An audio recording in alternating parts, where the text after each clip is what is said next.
आपादमौलिपर्यन्तं गुरूणाम् आकृतिं स्मरेत् तेन विघ्नाः प्रणश्यन्ति सिद्ध्यन्ति च मनोरथाः। नारायणाय परिपूर्णगुणार्णवाय विश्वोदयस्थितिलयोन्नियतिप्रदाय ज्ञानप्रदाय विबुधासुरसौख्यदुःखसत्कारणाय वितताय नमो नमस्ते। नारायणं नमस्कृत्य नरं चैव नरोत्तमं देवीं सरस्वतीं व्यासं ततो जयमुदीरये।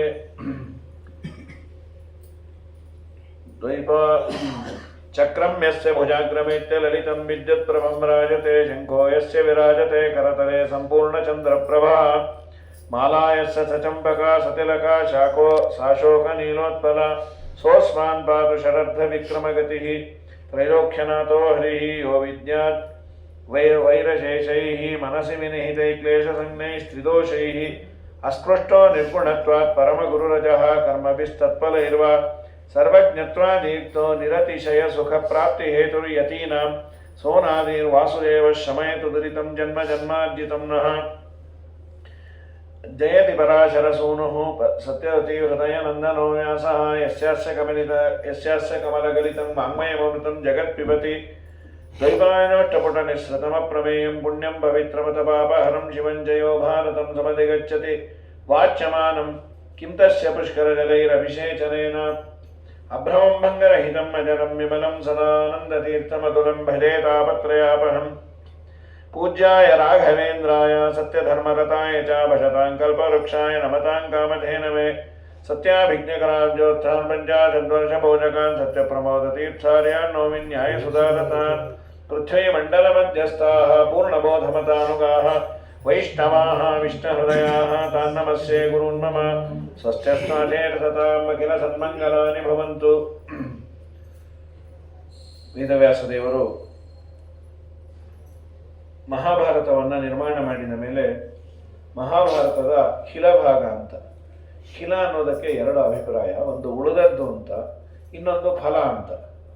ಖಿಲ ಅಂತ ನಾವು ಪವಮಾನ ಖಿಲ ಅಂತ ಕೇಳ್ತೇವೆ. ಪವಮಾನ ಸೂಕ್ತವನ್ನ ಹೋಮ ಮಾಡಿದ ಮೇಲೆ, ಪಠನೆ ಮಾಡಿದ ಮೇಲೆ ಅಲ್ಲಿ ಫಲವನ್ನು ಹೇಳ್ತಾರೆ. ಪವಮಾನ ಹೋಮ ಮಾಡಿದರೆ ಏನು ಪುಣ್ಯ, ಏನು ಎತ್ತ ಅಂತ, ಅದರ ಜೊತೆಯಲ್ಲಿ ಅದನ್ನ ಹೇಳಲೇಬೇಕು ಅಂತ. ಮಹಾಭಾರತವನ್ನ ಕೇಳಿದವನು ಪರೀಕ್ಷಿತರಾಜನ ಮಗ. ಅವನು ಕೇಳ್ತಾನೆ, ಜನ್ಮೇಜಯ ಮಹಾರಾಜ ಸರ್ಪಯಜ್ಞವನ್ನು ಮಾಡಿ ಪಾಪ ಬಂದದ್ದಕ್ಕೆ ತತ್ಪರಿಹಾರಾರ್ಥವಾಗಿ ಮಹಾಭಾರತವನ್ನ ವೈಶಂಪಾಯನರಿಂದ ಕೇಳಿದ. ಕೇಳಿ ಆದಮೇಲೆ ಹರಿವಂಶವನ್ನು ಮತ್ತೆ ಕೇಳಿದಾನೆ. ಸಾಮಾನ್ಯ ಹರಿವಂಶದ ಪ್ರಧಾನವಾದಂತಹ 3 ವಿಭಾಗವನ್ನು ಮಾಡಿದ್ದಾರೆ. ಹರಿವಂಶದಲ್ಲಿ ಒಂದು ವಂಶಪರ್ವ ಅಂತ, ನಾವು ಇಷ್ಟು ದಿನ ಅದರ ಬೇರೆ ಬೇರೆ ತರಹ ಇದುವರೆಗೂ ಪ್ರಿಂಟ್ ಆದ ಪುಸ್ತಕಗಳಲ್ಲಿತ್ತು. ಶ್ರೀಮದಾಚಾರ್ಯರು ಹಾಗೆ ಹೇಳಿಲ್ಲ ಅಂತ ಈಗೆಲ್ಲ ಸಂಶೋಧನೆ ಮಾಡಿ ಪರಿಮಾಣ ಮಠದಿಂದ ಒಂದು ಸಂಶೋಧಿತ ಆವೃತ್ತಿಯನ್ನು ಮಾಡ್ಯಾರೆ. ವಿಶೇಷವಾಗಿ ಸೋದೆ ಮಠದಲ್ಲಿ ಅನೇಕ ತಾಡವಾಲಿಗಳೆಲ್ಲ ಸಿಕ್ಕು. ಆಶ್ಚರ್ಯ ಪರ್ವ ಅಂತ ಮೊದಲನೇ, ಧನ್ಯಾಶ್ಚರ್ಯೋಪಾಖ್ಯಾನ ಅಂತ ಇದೆ, ಆಶ್ಚರ್ಯ ಪರ್ವ. ಅದಾದ ಮೇಲೆ ಆಚಾರ್ಯರು ಹರಿವಂಶದಲ್ಲಿ ಧನ್ಯಾಶ್ಚರ್ಯೋಪಾಖ್ಯಾನ ಅಂತ, ಹರಿವಂಶೇಶು ಅಂತಾನೆ ಹೀಗೆ ಬರೆದಿದ್ದಾರೆ. ಆಶ್ಚರ್ಯ ಪರ್ವದಲ್ಲಿ ಮಂಗಲ ಪದ್ಯವನ್ನು ಚಕ್ರಮ್ಯಸ್ಯ ಭುಜೆ ಅಂತ, ನಾರಾಯಣಂ ನಮಸ್ಕೃತ್ಯ ನರಂಚೈವ ನರೋತ್ತಮಂ ಅಂತ, ಮಹಾಭಾರತದ್ದೇ ಈಗಿರೋ ಗೋರಖ್ಪುರರು, ಇವನ್ ನಮ್ಮವರೆಲ್ಲ ಪ್ರಿಂಟ್ ಹಾಕಿರೋದು ಹಾಗೆ ಉಂಟು. ಇತ್ತೀಚೆಗೆ ಸಂಶೋಧಿತವಾಗಿ ಹರಿವಂಶದ ಒಂದು ನಿಜವಾದ ವಾಸ್ತವಿಕವಾದ ಹರಿವಂಶ ಸಿಕ್ಕಿದೆ. ತುಂಬ ಅದನ್ನು ದೊಡ್ಡ ಕೆಲಸ ಮಾಡಿದ್ದು ಅಂದರೆ ಪರಿಮಾಣ ಮಠದವರು, ಸೋದೆ ಮಠದ ತಾಡವಾಲಿಗಳೆಲ್ಲ ಸಿಕ್ಕು ಏನು ಯತ್ನ ಅದರ ಬಗ್ಗೆ ಹೇಳಿದ್ದಾರೆ. ಹರಿವಂಶವನ್ನು ಕೇಳಿದರೆ 18 ಪುರಾಣಗಳನ್ನು ಕೇಳಿದಂತಹ ಒಂದು ಪುಣ್ಯ. ಜೊತೆಯಲ್ಲಿ ಹರಿವಂಶದ ಉದ್ದೇಶ 2. ಒಂದು, ವಂಶ ಉದ್ಧಾರ ಆಗಲಿ ಅಂತ, ದೇವರ ವಂಶವನ್ನು ವಿವರಣೆ ಮಾಡೋದು. ದೇವರನ್ನು ನಾವು ಏನು ಉಪಾಸನೆ ಮಾಡ್ತೀವೋ ಆ ಫಲ ನಮಗೆ ಕೊಡ್ತಾನಂತೆ. ದೇವರ ಸ್ವಭಾವ, ಅವನನ್ನು ಶ್ರೀಮಂತ ಅನ್ನು, ನಿನಗೆ ಶ್ರೀಮಂತಿಕೆ ಕೊಡ್ತಾನೆ. ಅವನನ್ನು ಗುಣವಂತ ಅನ್ನು, ನಿನಗೆ ಗುಣ ಕೊಡ್ತಾನೆ. ಇಲ್ಲ ಪಾಪ ದೇವರಿಗೂ ತ್ರಾಸಾಗ್ಲಿಕ್ಕೆ ಹತ್ತಾವನ್ನು, ನಿನಗೂ ತ್ರಾಸೇ ಕೊಡ್ತಾನೆ, ಅವನೇನು ತ್ರಾಸ ತಗೋಬೋದಲ್ಲ. ಹೀಗಾಗಿ ನಮ್ಮ ಗೋಪಾಲದಾಸರು ಒಂದು ಸುಳ್ಳಾದೆ ಇಲ್ಲ ಅಂತ, ಪ್ರಹ್ಲಾದರಾಜರಂಥದ್ದೇ ಅದು ಮೊದಲು. ದೇವರ ಪೂಜೆ ಅಂದರೆ ನಮಗೆ ನಾವೇ ಮಾಡಿಕೊಳ್ಳುವ ಡೆಪಾಸಿಟ್ ಅಂತ. ಅವರೊಂದು ಎಕ್ಸಾಂಪಲ್ ಅನ್ನು ಕೊಟ್ಟಿದ್ದಾರೆ. ದೇವರ ಪೂಜೆ ಅಂದರೆ ಯಾವ ರೀತಿ ಚಿಂತನೆ ಮಾಡೋದು ಅಂದರೆ, ಕನ್ನಡಿ ಮುಂದೆ ನಾವು ನಿಂತಾಗ ಪ್ರತಿಯೊಬ್ಬನಿಗೂ ಅಪೇಕ್ಷೆ ಇದೆ, ನಾನು ಚೆನ್ನಾಗಿ ಕಾಣಲಿ ಅಂತಾನೆ. ನಾವು ಚೆನ್ನಾಗಿ ಕನ್ನಡಿಯಲ್ಲಿ ಅಥವಾ ಕನ್ನಡಿಯಲ್ಲಿ ನಮ್ಮ ಕಾಣೋದು ನಮ್ಮ ಪ್ರತಿಬಿಂಬ. ಪ್ರತಿಬಿಂಬ ಚೆನ್ನಾಗಿ ಕಾಣಬೇಕಾದ್ರೆ ಇದು ಕಾಮನ್ ಸೆನ್ಸ್, ಬಿಂಬನಿಗೆ ಅಲಂಕಾರ ಮಾಡಬೇಕು. ಅದು ಬಿಟ್ಟು ಕನ್ನಡಿಗೆ ಅಲಂಕಾರ ಮಾಡಿ ನೀಟಾಗಿ ಅದಕ್ಕೆಲ್ಲ ಮಡಿ ಗಿಡಿ ಎಲ್ಲ ಉಡಿಸಿ ನಾವು ಹುಚ್ಚುಚ್ಚು ಹರಕ್ ಮಡಪಂಚ ಉಟ್ಕೊಂಡು ಹೋದಾಗೆಲ್ಲ ಕೆಟ್ಟದಾಗ ಕಂಡ್ರೆ ಕನ್ನಡಿನೂ ಒಯ್ದ್ರೆ ಏನೋ ಅಂದ, ನಿಮ್ಮ ಅಂಗಡಿಯಲ್ಲಿ ಎಲ್ಲ ಪದಾರ್ಥ ಚಲೋ ಇದೆ, ಎಂಟ್ರೆನ್ಸ್ ಅಲ್ಲಿ ಒಂದು ಬೊಬ್ಬೆ ಇಟ್ಟಿರಲ್ಲ ಚಲೋ ಇಲ್ಲ ಅಂತ. ಅವನ ನಾವೇನು ಇಟ್ಟಿಲ್ಲ ಅಂತ, ಆಮೇಲೆ ನೋಡಿದ್ರೆ ಕನ್ನಡಿ ಅದು ಗೊತ್ತಾಯ್ತು. ಹೀಗಾಗಿ ಆಮೇಲೆ ಅವನೇ ಅಂತ, ಓಹೋ ನನ್ನ ಮೂತಿನೇ ಇದು ಅಂತ. ಪ್ರಕೃತದಲ್ಲಿ ಪ್ರತಿಮುಖಸ್ಯ, ಇದು ನರಸಿಂಹದೇವರ ಮುಂದೆ ಪ್ರಹ್ಲಾದರಾಜರಂದರು, ನೈವಾತ್ಮನ ಪ್ರಭುರಯಂ ನಿಜಲಾಭಪೂರ್ಣೋ ಮಾನಂ ಜನಾದ್ ಅವಿದುಷ ಕರುಣೋ ವೃಣೀತೆ ಯದ್ಯಜ್ಜನೋ ಭಗವತೆ ವಿದಧೀತ ಮಾನಂ ತಚ್ಚಾತ್ಮನೆ ಪ್ರತಿಮುಖಸ್ಯ ಯಥಾ ಮುಖಶ್ರೀಹಿ. ಬಿಂಬನಿಗೆ ಅಲಂಕಾರ ಮಾಡಿದರೆ ಪ್ರತಿಬಿಂಬನಲ್ಲಿ ಅದು ರಿಫ್ಲೆಕ್ಟ್ ಆಗುವಂತೆ ದೇವರ ಪೂಜೆ, ಇನ್ ಅದರ್ ವರ್ಡ್ಸ್ ದೇವರನ್ನ ಗುಣಪೂರ್ಣ, ದೇವರಿಗೆ ಹೂವನ್ನ ವಸ್ತ್ರವನ್ನ ಕೊಡೋದು ಒಂದಾಯ್ತು. ನಿಜವಾದ ದೇವರ ಪೂಜೆ ಅಂದ್ರೆ ದೇವರ ಗುಣಚಿಂತನೆ, ದೇವರಲ್ಲಿ ದೋಷ ಇಲ್ಲ ಅಂತ ಒಂದು ಉಪಾಸನೆ ಮಾಡಿದರೆ ನಮ್ಮ ದೋಷಗಳನ್ನು ದೂರ ಮಾಡ್ತಾನೆ. ಕನ್ನಡಿಯ ದೃಷ್ಟಾಂತವನ್ನು, ಯಾಕೆ ನಮ್ಮೆಲ್ಲರ ಬಿಂಬ ಭಗವಂತ, ನಾವು ಪ್ರತಿಬಿಂಬರು. ಬಿಂಬಾಧೀನವಾದ ಕ್ರಿಯೆಗೆ ಅನುಗುಣವಾಗಿ ಪ್ರತಿಬಿಂಬದ ಕ್ರಿಯೆ ಇರುತ್ತೆ. ಬಿಂಬ ಚಲಿಸಿದರೆ ಪ್ರತಿಬಿಂಬ ಚಲಿಸುವುದು. ಈ ಅಭಿಪ್ರಾಯದಲ್ಲಿ ದೇವರನ್ನ ಆರಾಧನೆ ಮಾಡಬೇಕು ಅಂತ. ನಿನ್ನ ಗುಣಪೂರ್ಣನೆಂದು ನಾ ಗುಣವಂತನಾಗುವೆ, ನಿನ್ನ ಜನನ ಮರಣರಹಿತನೆಂದು ಎನ್ನ ಜನನ ಮರಣವ ನೀಗುವೆ, ನಿನ್ನ ಸ್ವತಂತ್ರನೆಂದು ಎನ್ನ ಸ್ವತಂತ್ರ ಬಲಿಪೆ. ಇದೆಲ್ಲವೂ ದೇವರಿಗೆ ನಾನು ಮಾಡಿದ್ದರಿಂದ ನನಗೆ ಡೆಪಾಸಿಟ್ ಅದು. ಹೀಗೆ ದೇವರನ್ನ ಉಪಾಸನೆ ಮಾಡಿ ಅಂತ. ದೇವರ ವಂಶ ತುಂಬಾ ದೊಡ್ಡದು ಅಂತ ಚಿಂತನೆ ಮಾಡಿದರೆ ನಮ್ಮ ವಂಶವು ಯಥಾಯೋಗ್ಯವಾಗಿ ಬೆಳೆಯುತ್ತೆ. ನಮಗೆ ಮಕ್ಕಳಾಗೋರೆಲ್ಲ ಹರಿವಂಶ ಕೇಳಿದಾರ ಅಂತ ಕ್ವಶನ್ ಬರಬಹುದು, ಅಥವಾ ಇನ್ನು ಇನ್ಫ್ಯಾಕ್ಟ್ ಕೇಳೋದೇ ಒಂದೆಷ್ಟು ಬ್ರಾಹ್ಮಣರು. ಮಕ್ಕಳ ಸಂಖ್ಯೆ ಆಗ್ತಾ ಇರೋದೇ ಕಮ್ಮಿ ಇವರಲ್ಲಿ. ಅವ್ರಿಗೆ ಹರಿವಂಶ ಯಾವ ವಂಶವೂ ಕೇಳೋದೆಲ್ಲ ಬೆಳಿತಾನೆ ಇದೆ ಅವರು. ಮತ್ತೆ ಇದೇನು ಇದು, ಇದಕ್ಕೂ ಅದಕ್ಕೂ ಸಂಬಂಧ ಉಂಟಾ ಅಂದ್ರೆ, ನಮ್ಮ ಅಪರ್ಣಾಚಾರ್ಯ ಹೇಳಿದಂತೆ ಬರೀ ಮಕ್ಕಳಾಗೋದಲ್ಲೋ ಸಂತಾನ ಸಂಪತ್ ಪರಿಶುದ್ಧ ಭಕ್ತಿನೇ ವಿಜ್ಞಾನ ವಾಗ್ದೇಹ ಸುಪಾಠವಾದೀನ್ ದತ್ವಾ ಶರೀರೋತ್ಥ ಸಮಸ್ತ ದೋಷಾನ್ ಹತ್ವಾ ಸನೋವ್ಯಾತ್ ಗುರು ರಾಘವೇಂದ್ರ ಅಂತ ಸಂತಾನ ಸಂಪತ್ತು ಎರಡೂ ಮಾಡಬಹುದು. ಇನ್ನೂ ಹೇಳಬೇಕು ಅಂದ್ರೆ ಸಂತಾನ ಸಂಪತ್ತಾಗಬೇಕದು, ವಿಪತ್ತಾಗಬಾರ್ದು. ಇವತ್ತು ವಿಪತ್ತೇ ಆಗಿದೆ. ಮಕ್ಕಳು ಬೆಳೆಯೋ ಕಾಲಕ್ಕೆ ಮುದ್ದಾಗಿರುತ್ತೆ, ಬೆಳೆಸ್ತಾರೆ. ಆಮೇಲೆ ಅಂತ ಏನು ಯಾಕಾನ ಅಡದು ಏನು ಸಾಕಾಗ್ಲಿಕ್ಕತ್ತಾವ ಅಂತ ಹೇಳಿ ಅವ್ರನ್ನ ಬೆಳೆಸೋದೇನು ಸಮಸ್ಯೆ ಇಲ್ಲ. ಫೈನಾನ್ಷಿಯಲಿ ಅಫೋರ್ಡಬಿಲಿಟಿ ಇದೆ, ಓಕೆ.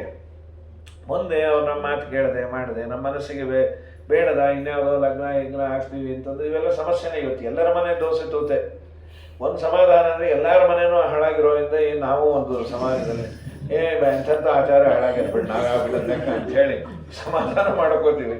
ಇದೊಂದು ದೊಡ್ಡ ಸಮಸ್ಯೆ. ಮನಸ್ಸು ಒಪ್ಪಿರಲ್ಲ. ಹಿಂದೆಲ್ಲ ಹಿರಿಯರು ಏನು ತೋರಿಸಿದ್ರು ಅವ್ರಿಗೆ ಒಪ್ಪಿ, ಹಿರಿಯರು ಏನೋ ಕಟ್ಟಬೇಕು ಅಂತಲ್ಲ, ಇಡೀ ಜೀವನದ್ದಿದು. ಒಂದು ಬಟ್ಟೆ ಬರೆ ತಗೊಂಡ್ವಿ ಅಂದರೆ ಅದು ಚಲೋ ಇಲ್ಲ ಅಂದರೆ ಒಂದು 4 ಸಲ ಹುಟ್ಟು ಬಿಸಾಕಬಹುದು. ಸಂಸಾರ ಆಗಲ್ಲಲ್ಲ, ದೊಡ್ಡ ಇಡೀ ಜೀವನದ್ದು ಪರಲೋಕಕ್ಕೂ ಸಾಧನೆಯನ್ನು ಮಾಡಬೇಕು ಅಂತಾದರೆ ನೋಡಬೇಕು. ನಮ್ಮ ಏಜಿನಲ್ಲಿ ಯಂಗ್ ಎನರ್ಜೆಟಿಕ್ ಇದ್ದಾಗ ತಿಳುವಳಿಕೆ ಕಮ್ಮಿ, ತಿಳುವಳಿಕೆ ಬರೋ ಕಾಲಕ್ಕೆ ಎಲ್ಲವೂ ಸರ್ವನಾಶ ಆಗಿಬಿಟ್ಟಿರುತ್ತೆ. ಹಾಗಾಗಿ ಭಗವಂತನನ್ನು ನಾವು ಕೇಳೋದು ಬರೀ ಮಕ್ಕಳನ್ನು ಕೊಡೋದಲ್ಲ, ಮಕ್ಕಳು ಯೋಗ್ಯರಾಗಿರುವಂತೆ ಮಾಡು, ಹೆಣ್ಣಾಗಲಿ ಗಂಡಾಗಲಿ ಅಂತ. ಹೀಗಾಗಿ ಪ್ರಾಯ ಇವತ್ತು ಗಂಡು ಮಕ್ಕಳು ಯೋಗ್ಯರಾಗೇ ಇದ್ದಾರೆ. ಹೆಣ್ಣು ಮಕ್ಕಳೆಲ್ಲ ಅಯೋಗ್ಯರು ಅಂತಲ್ಲ, ಸ್ವಲ್ಪ ಫ್ರೀಡಮ್ಮು ಸ್ವಾತಂತ್ರ್ಯ, ನಾವು ಯಾಕೆ ಮನೆಯಲ್ಲೇ ಇರಬೇಕು ಅನ್ನೋ ಭಾವನೆ. ಈ ಮೀಡಿಯಾದವರು ತುಂಬ ಅದಕ್ಕೆ ಉಪ್ಪು ಖಾರ ಎಲ್ಲ ಹಾಕಿ ಹೆಣ್ಣು ಮಕ್ಕಳ ಸ್ವಾತಂತ್ರ್ಯ ಅಂತ ಹೇಳಿ ಅವನು ಬಸ್ ಬೇರೆ ಕೊಟ್ಬಿಟ್ಟೇನು ಫ್ರೀ. ಹಾಗಾಗಿ ಇವೆಲ್ಲ ಸಮಸ್ಯೆಗಳು. ನಮ್ಮಲ್ಲಿ ಎಂದೂ ಹೆಣ್ಣಿಗೆ ಸ್ವಾತಂತ್ರ್ಯ ಕೊಟ್ಟಿಲ್ಲ. ಸ್ತ್ರೀ ಸ್ವಾತಂತ್ರ್ಯ ಬರಹತಿ ಅಂತದ್ದು ನಿಜ, ಸೇಫ್ಟಿ ಸಲುವಾಗಿ, ಹೆಣ್ಣಿನ ಸಲುವಾಗಿ ಪ್ರಪಂಚ ಇದೆ ವಿನಃ ಪರಸ್ಪರ ಹೊಂದಾಣಿಕೆಯಿಂದ ಯೋಗ್ಯರಾಗಿರಬೇಕು. ಸಂತಾನ ಸಂಪತ್ತಾಗಬೇಕು. ಅದು ಗುರುಗಳ ಹಿರಿಯರ ಅನುಗ್ರಹದಿಂದ ಬರುತ್ತೆ. ಯದ್ಯಪಿ ರಾಯರ ಅವತಾರ ಮಾಡುವ ಮುಂಚೆ ಅವ್ರ ಅಣ್ಣ ಇದ್ದೇ ಇದ್ರು, ಗುರುರಾಜಾಚಾರ್ಯರು, ಅಕ್ಕವನು ಇದ್ದರೂ ಅವರು ತಿರುಪತಿ ತಿಮ್ಮಪ್ಪನ ಸೇವೆ ಮಾಡಿದ್ದೆ. ಯಾಕೆಂದ್ರೆ ಮಕ್ಕಳಾಗಿಲ್ಲ ಅಂತಲ್ಲ, ಯೋಗ್ಯ ಮಕ್ಕಳು ಹುಟ್ಲಿ ಅಂತ. ಇದು ಹಿಂದೆ ಯಾರದೇ ನೋಡಿದ್ರೆ ಮಕ್ಕಳಿದ್ದರೂ ಪುನಃ ಸೇವೆಯನ್ನ ಮಾಡಿ ಯಾಕೆ ಮಕ್ಕಳನ್ನು ಪಡೆಯೋರು ಅಂದ್ರೆ ಅವನೊಬ್ಬ ಯೋಗ್ಯನಾಗಬೇಕು ಅನ್ನೋ ದೃಷ್ಟಿಯಿಂದ ಎಲ್ಲರ ಅಪೇಕ್ಷೆನೂ ಇದೆ. ಹೀಗಾಗಿ ಹರಿವಂಶಾದಿಗಳನ್ನು ಕೇಳುವುದರಿಂದ ಒಳ್ಳೆಯ ಸತ್ಸಂತಾನ ಆಗಲಿ ಅಂತ ಭಗವಂತನಲ್ಲಿ ಕೇಳೋದು. ಭಗವಂತ ಸೃಷ್ಟಿಯನ್ನು ಮಾಡಬೇಕು ಅನ್ನುವ ಇಚ್ಛೆಯನ್ನು ಪಟ್ಟಾಗ ಬ್ರಹ್ಮಾಂಡ ಸೃಷ್ಟಿಗೆ ಮೂಲ ಕಾರಣವಾದ ಅವ್ಯಕ್ತ ತತ್ವ ಲಕ್ಷ್ಮೀದೇವಿ ಅವಳಿಗೆ ಸೃಷ್ಟಿಯನ್ನು ಮಾಡಬೇಕು ಅನ್ನೋ ಇಚ್ಛೆಯನ್ನು ಕೊಟ್ಟ. ಅವಳು ಸತ್ವ ರಜಸ್ಸು ತಮಸ್ಸು ಗುಣಗಳನ್ನು ಬೆರೆಸಿದಾಗ ಮಹತ್ತತ್ವ ಅಂತ ಬ್ರಹ್ಮದೇವರ ಒಂದು ದೇಹ, ಅದಕ್ಕೆ ನಿಯಾಮಕರಾಗಿ ಒಬ್ಬ ಚೇತನ, ಒಂದು ಅಚೇತನ, ಚೇತನದ ನಿಯಂತ್ರಣ ಮಾಡಲಿಕ್ಕೆ ಅಚೇತನದ ನಿಯಂತ್ರಣ ಮಾಡಲಿಕ್ಕೆ ಚೇತನ, ಆ ಚತುರ್ಮುಖ ಬ್ರಹ್ಮದೇವರನ್ನು ಸೃಷ್ಟಿಸಿದರು. ಆ ಬ್ರಹ್ಮದೇವರು ವಿಶೇಷವಾಗಿ ರುದ್ರದೇವರು ಅಹಂಕಾರ ತತ್ವ ಅಂತ ಅವರಿಂದ ಹುಟ್ಟಿತು. ಅಹಂಕಾರ ತತ್ವ 3 ವಿಭಾಗ ಆಯಿತು: ವೈಕಾರಿಕ, ತೈಜಸ, ತಾಮಸ ಅಹಂಕಾರ ಅಂತ. ವೈಕಾರಿಕ ಅಹಂಕಾರದಿಂದ ದೇವತೆಗಳು, ಆಮೇಲೆ ತೈಜಸ ಅಹಂಕಾರದಿಂದ ಪಂಚ ಜ್ಞಾನೇಂದ್ರಿಯ ಪಂಚ ಕರ್ಮೇಂದ್ರಿಯ, ತಾಮಸ ಅಹಂಕಾರದಿಂದ ಪಂಚಭೂತಗಳು ಹಾಗೂ ಪಂಚ ತನ್ಮಾತ್ರಗಳು. ಇವುಗಳೆಲ್ಲ ನಿರ್ಮಾಣ ಆದ ಮೇಲೆ ಅದಕ್ಕೆ ಒಬ್ಬೊಬ್ಬ ಅಭಿಮಾನಿ ದೇವತೆಗಳನ್ನು ನಿರ್ಮಾಣ ಮಾಡಿದ್ದಾರೆ. ಒಟ್ಟು 24 ತತ್ವಗಳು. ಅದರ ಮೇಲೆ ಭಗವಂತ ನಿಯಾಮಕ ಅಂತ. ಅಪಯೇವ ಸಸರ್ಜಾದವು, ದೇವರು ಮೊದಲು ನೀರನ್ನು ಸೃಷ್ಟಿ ಮಾಡಿದ್ದಂತೆ.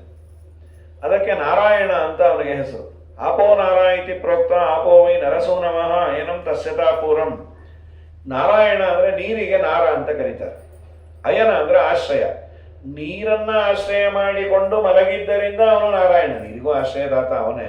ನಾರಾಯಣ ಅನ್ನೋದರ ಶಬ್ದದ ನಿಷ್ಪತ್ತಿಯನ್ನು ಮಹಾಭಾರತ ಹಾಗೂ ಹರಿವಂಶ ಹೇಳೋದು. ಆ ನಾರಾಯಣ ನೀರಿನಲ್ಲಿ ಮಲಗಿದಾಗ ಅದರಲ್ಲಿ ತನ್ನ ಹಿರಣ್ಯಾತ್ಮಕವಾದಂತಹ ಬಂಗಾರದ ಬಣ್ಣದ ವೀರ್ಯವನ್ನು ಅದರಲ್ಲಿ ಇಟ್ಟ ದೇವರು, ಸ್ಥಾಪನೆ ಮಾಡಿದ.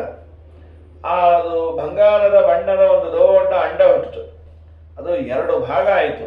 ಮೇಲಿನ ಭಾಗ ಎಲ್ಲ ಮೇಲಿನ ಲೋಕಗಳಾಯಿತು, ಕೆಳಗಿನ ಭಾಗ ಕೆಳಗಿನ 7 ಲೋಕಗಳಾಯಿತು. ಪರಮಾತ್ಮ ನೀರಿನ ಮಧ್ಯದಲ್ಲಿ ವಾಸ ಮಾಡ್ತಾ ಇದ್ದ. ಆ ನಂತರದಲ್ಲಿ ಪರಮಾತ್ಮನ ನಾಭಿಯಲ್ಲಿ ಬ್ರಹ್ಮದೇವರು ಹುಟ್ಟಿ ಬ್ರಹ್ಮಾಂಡದ ಅಲ್ಲಿ ಭಗವಂತ ವಾಸ ಮಾಡಲಿಕ್ಕೆ ಬ್ರಹ್ಮದೇವರಿಗೂ ಹೇಳ್ದ. ನಂತರದಲ್ಲಿ ಈ ಭೂಮಿಯಲ್ಲಿ ದಿಕ್ಕು ವಿದಿಕ್ಕು, ವಿದಿಕ್ಕು ಅಂತಂದರೆ ಮೂಲೆಗಳು, ಈಶಾನ್ಯ, ಆಗ್ನೇಯ, ನೈಋತ್ಯ, ವಾಯುವ್ಯ, ಇದು ವಿದಿಕ್ಕುಗಳು. ಒಟ್ಟು 10 ದಿಕ್ಕು ಅಂತ ನಾವು ವ್ಯವಹಾರ ಮಾಡ್ತೀವಿ. 4 ಪೂರ್ವ ಪಶ್ಚಿಮ ಉತ್ತರ ದಕ್ಷಿಣ, ಇದು 4 8, ಮೇಲೆ ಕೆಳಗೆ. ಸಂಧ್ಯಾವಂದನೆ ಮಾಡ್ತೀವಿ, ದಿನ ಮಾಡ್ತೀವಿ. ನೋ ನಮಃ ಊರ್ಧ್ವಾಯ ದಿಶೆಯಾಶ್ಚ ದೇವತಾ, ಮೇಲೆ ಕೆಳಗೆ, ಒಟ್ಟು 10 ದಿಕ್ಕುಗಳು ಅಂತ. ಆಮೇಲೆ ಚತುರ್ವಿಧವಾದ ದಿಕ್ಕುಗಳನ್ನು ಸೃಷ್ಟಿ ಮಾಡಿ ಬಳಿಕ ಕ್ರೋಧ, ಮನಸ್ಸು, ಮಾತು, ಕಾಮ, ಲೋಭ, ಶ್ರುತಿ ಇವುಗಳನ್ನೆಲ್ಲ ಸೃಷ್ಟಿ ಮಾಡಿದ. ಅಂದರೆ ಈ ಜೀವ ಬದುಕಬೇಕಾದ್ರೆ ಇದೆಲ್ಲ ಬೇಕು. ಆ ನಂತರದಲ್ಲಿ ತನ್ನ ಮನಸ್ಸಿನಿಂದಾನೇ ಸೃಷ್ಟಿ ಮಾಡಿದ್ದಾರೆ ಬ್ರಹ್ಮದೇವರು ಮಾನಸಿಕ ಮಕ್ಕಳನ್ನು. ಮರೀಚಿ, ಅತ್ರೆ, ಅಂಗಿರಸ, ಪುಲಶ್ಚ, ಪುಲಹ, ಕ್ರತು, ವಸಿಷ್ಠ ಅಂತ 7 ಮಂದಿ ಸಪ್ತಬ್ರಹ್ಮರು ಅಂತ ಇವರನ್ನು ಕರೀತಾರೆ, ಸಪ್ತರ್ಷಿಗಳು. ಇದಾದ ಮೇಲೆ ಎಲ್ಲಿ ನೋಡಿದ್ರು ಖಾಲಿನೇ ಇತ್ತು. ಯಾಕೋ ಬಹಳ ಖಾಲಿ ಇದೆ ಅಂತ ಹೇಳಿ ತಮ್ಮ ದೇಹವನ್ನು ಇಬ್ಬಾಗ ಮಾಡಿಕೊಂಡ್ರು. ಒಂದು ಗಂಡು ಒಂದು ಹೆಣ್ಣು. ಗಂಡು ಮಗ ಸ್ವಯಂಭುವನು, ಹೆಣ್ಣು ಶತರೂಪಾದೇವಿ ಅಂತ ಸೊಸೆ. ಅವರಿಬ್ಬರಿಗೂ ಹೇಳಿದರು ನೀವು ಮಕ್ಕಳನ್ನು ಹಡೀರಿ ಅಂತ. ಅವರಿಬ್ಬರಲ್ಲಿ ಮಕ್ಕಳಾದರು. 2 ಗಂಡು ಪ್ರಿಯವ್ರತ, ಉತ್ತಾನಪಾದ ಅಂತ. 3 ಹೆಣ್ಣು ಆಕೂತಿ, ದೇವಭೂತಿ, ಪ್ರಸೂತಿ ಅಂತ ಹೆಣ್ಣು ಮಕ್ಕಳಾಗಿದ್ದಾರೆ. ಆಕೂತಿ ಪ್ರಚಯ ಪ್ರಾಧಾತ್, ಆಕೂತಿಯಿಂದ ರತಿ ಪ್ರಜೇಶ್ವರನಿಗೆ ಕೊಟ್ಟ. ಮುಂದೆ ಯಜ್ಞನಾಮಕ ಭಗವಂತನನ್ನು ಅವರು ತಪಸ್ಸಿನಿಂದ ಪಡೆದರು. ದೇವಭೂತಿಯನ್ನು ಕರ್ದಮನಿಗೆ ಕೊಟ್ಟರೆ ಅಲ್ಲಿ ಕಪಿಲನಾಮಕ ಭಗವಂತ ಅವತಾರ ಮಾಡಿದ. ಇನ್ನು ಪ್ರಸೂತಿ ಅನ್ನೋಳನ್ನು ದಕ್ಷನಿಗೆ ಕೊಟ್ಟು ಮದುವೆಯನ್ನು ಮಾಡಿದ್ದ. ಈ ಉತ್ತಾನಪಾದನಿಗೆ ಸೂನೃತ ಅಂತ ಹೇಳ್ತೀವಿ. ಸುನೀತಿ ಅಂತ ಭಾಗವತದಲ್ಲಿದೆ, ಸೂನೃತ 2 ಒಂದೇ ಅರ್ಥವನ್ನು ಕೊಡುತ್ತೆ.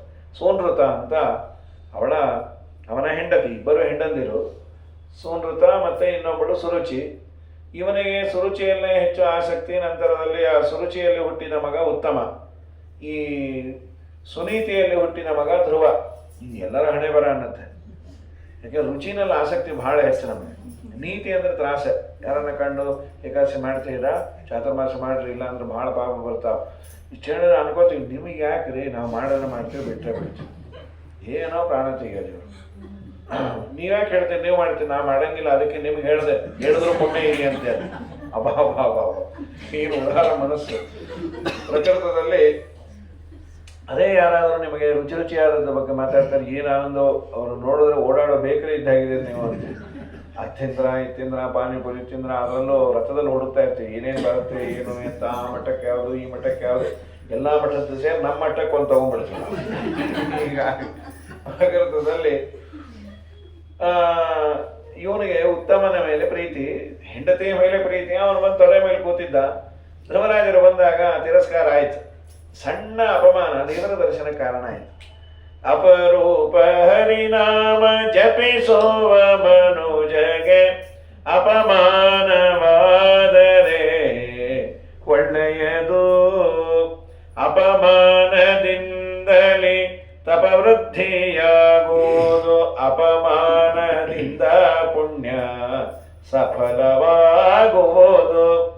ಅಪಮಾನದಿಂದಲೇ ನೃಪಧ್ರುವರಾಯಗೆ ಕಪಟ ನಾಟಕ ಕೃಷ್ಣ ಪರೋಕ್ಷವಾದನು.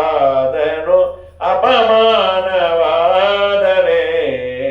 ಒಳ್ಳೆಯದು. ಮಾನದಿಂದ ಅಭಿಮಾನ ಪುಟ್ಟುವುದು, ಮಾನದಿಂದ ತಪ ಹಾನಿಯಾಗುವುದು. ಮಾನಿ ದುರ್ಯೋಧನಗೆ ಹಾನಿಯಾಯಿತು ಜಗದಿ, ಮಾನಾಪಮಾನ ಸಮಗೆ ಅಪಮಾನವಾದರೆ ಒಳ್ಳೆಯದು. ಅಪಮಾನ ಆದರೆ ಒಳ್ಳೆಯದು ಅಷ್ಟೇ, ಅಪಮಾನ ಆಗಬೇಕು, ನಾವು ಮಾಡಕ್ಕೆ ಹೋಗಬಾರ್ದು. ಹೇಗೋ ಅಪಮಾನ ಆದ್ರೆ ಬಹಳ ಚಲೋ ಅಂತ ಮತ್ತೆ ಮಾಡ್ದೇನೆ ಇದ್ರೆ ಆಗೋದು ಹೇಗೆ ಅಂತೇಳಿ ಸಿಕ್ಕವ್ರಿಗೆಲ್ಲ ಮರ್ಯಾದೆ ಮಾಡೋದಲ್ಲ. ಜೀವನದಲ್ಲಿ ತಿದ್ದುಕೊಳ್ಳಲಿಕ್ಕೆ ಇದೊಂದು ಅವಕಾಶ ಅಂತ.